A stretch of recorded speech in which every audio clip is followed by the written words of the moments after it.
Now, as I was in this room recording, there were 3 different machines running simultaneously paired with a large air conditioning unit, and so I really decided it would be best to just remove the audio altogether. So, taking a look at the machine here, you're going to see that platform there in the middle. That platform will drop 1/2 of 1,000th of an inch as that printhead finishes each swipe. The printhead itself is printing at a resolution of 600 dpi, so thousands of tiny little nozzles depositing that resin, which is then cured by those 2 UV lights on the left and right. Now if we open up the machine and look under the hood, so to say, you can see that it actually holds 4 different material cartridges here. The material cartridges on the left are for support material, which I'll talk about in a moment, and then on the right we have the build material.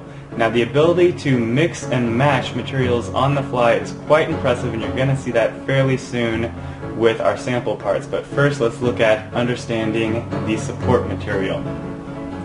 With each part, unless you're just building a cube, you have to have some kind of material to fill in all the crevices, all the overhangs, and so forth that make up your part. That material is support material, which just flakes away, as you can see here. We actually rinse it away. We don't actually flake it away with our fingernails there. But we're going to remove that, and now you can see, after that support has been removed, all the hinges, even though this is built all as one part, will function, and you can move this apart around all over the place as if it were built and then later assembled. So, very impressive, because you're not limited to any of the limitations that you would see with a CNC process or any kind of subtractive process. Looking at the sample parts here, this right here kind of goes to show the natural finish off the machine. You can see those build lines there, but look at that nickel. I mean, those are very small lines. When you run your finger across, you really can't even feel those lines. Take a look at this key fob here. 2 materials built simultaneously. You have a soft and a rigid material. You can see through that rigid material. Goes to show the transparency of some of your material options. And here once again kind of goes to show how impressive the resolution is, but then also the ability to build these functioning parts. Look at this chain here. As you can see, it's modeled all as one part. It's not later assembled. So we're just going to scooch that to the top left corner, hit go. Once that support material is removed, you have a functioning part, even though it was built all as one. This right here was built by one of our student employees. He designed it for his final.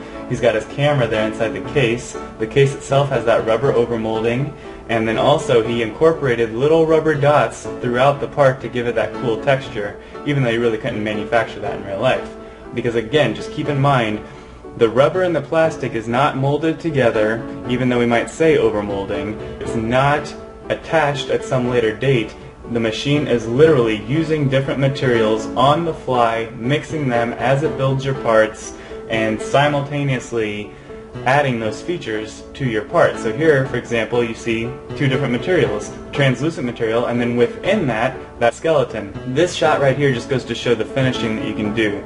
Exact same part on the left and the right, but the right part has been sanded and then plated, and just look at the reflection of the nickel there to kind of show you what we're talking about. Here, same student employee scanned his phone, played around with it in SolidWorks, and then built it on the machine. This shows just kind of some very small high-resolution gears. This is just the housing for a GPS device. As you can see, it has the rubber component as well. And finally, our last sample part is this